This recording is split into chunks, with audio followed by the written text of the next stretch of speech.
We always got to think about how can we be better. And the only question I ask of all of you over the next 10 minutes is to ask yourself, how can I be phenomenal? How can I be phenomenal every day that I come to work with everything I do in my life? How can I be that way? There will never be a point in your life where it's the right time to do a great thing. If you're waiting for that perfect moment, that perfect timing, it's not going to happen. You know what you have to do? You have to create the perfect time and the perfect opportunity and the perfect situation. So that a lot of people become comfortable. They stop growing. They stop wanting anything. They become satisfied. People getting ready to go to jobs that they don't like. Jobs that are making them sick. You see, when you're not pursuing your goal, you are literally committing spiritual suicide. When you have some goal out here that you're stretching for and reaching for that takes you out of your comfort zone, you'll find out some talents and abilities you have that you didn't know you had. When the messenger of misery visits you, what are you going to do? What will keep you in the game? There are things that you think you'll never need to know, that you may only need to know one time in your life, but that could save your life because you had that knowledge. Unless you attempt to do something beyond that which you've already mastered, you will never grow. What is it that you looked at some point in time and you decided that you couldn't do it, that you talked yourself out of it?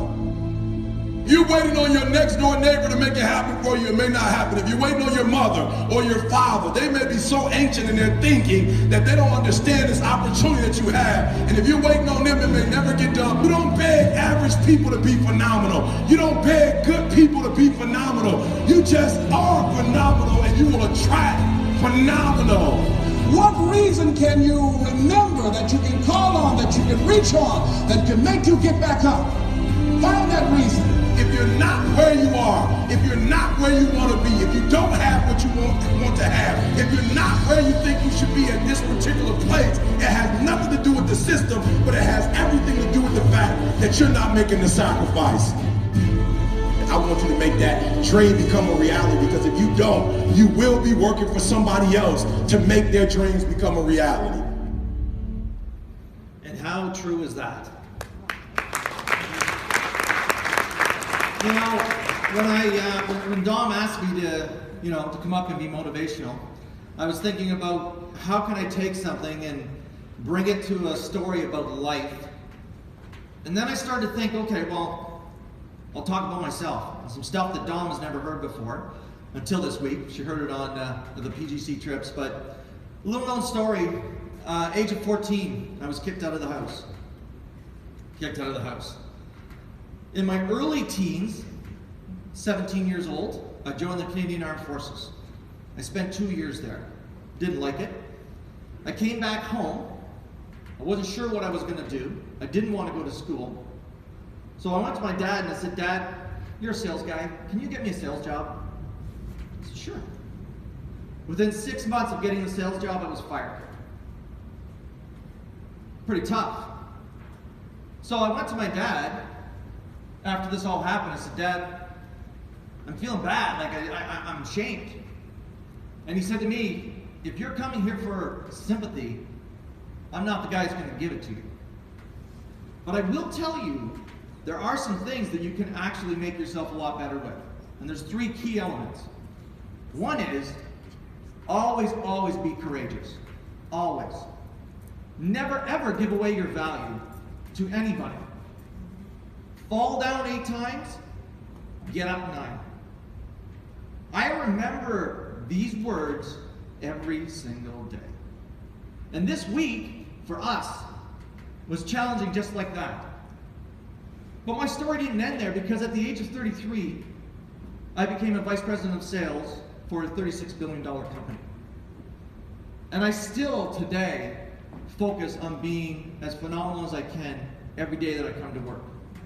And for us, we can wallow in all the challenges we have. We can wallow in our stock price. We can wallow with the customers who say that we don't bring value. But God damn it, They actually call us back. They want us there. They're actually negotiating with us. That means we have value.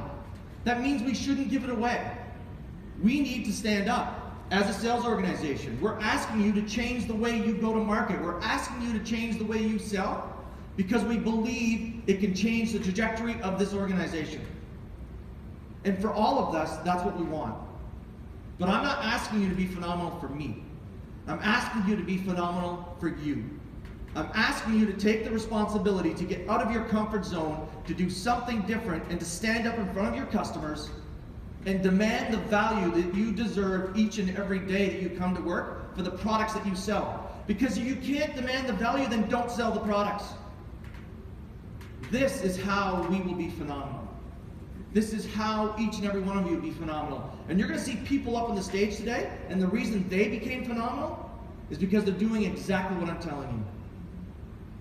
So between us, it is our responsibility, as Julian said, to drive the revenue of this organization. That's our responsibility. It's Danny and everyone else's responsibility to give us the solutions, the products, the fulfillment, and everything else to make that happen. But at the end of the day, if we don't do our job, we all fail. Very clear, isn't it? Mm-hmm. So I just ask all of you, just remember, each and every day you come to work, each and every day you're with your family, each and every day you're with your partner. How can I be better? How can I be phenomenal? Thank you.